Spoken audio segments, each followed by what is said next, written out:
அன்பு நண்பர்களுக்கு வணக்கம். ஒரே நாளில் உலகத்தையே அதிர வச்ச பயங்கரவாத தாக்குதல் இந்த வரலாறை ரத்தத்தினால் எழுதப்பட்ட நாள் அப்படின்னு சொல்லலாம்.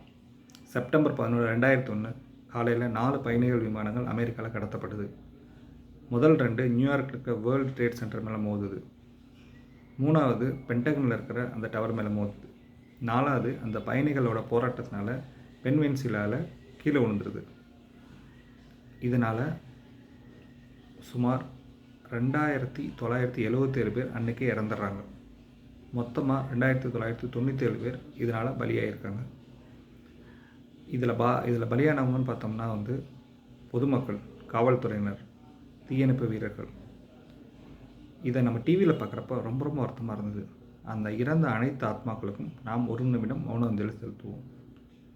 இதை அமெரிக்க அரசு பேட்ரியாட்டிக் டே அப்படின்னு சொல்லி அவங்க கொண்டாடப்பட ஆரம்பிக்கப்பட்டது.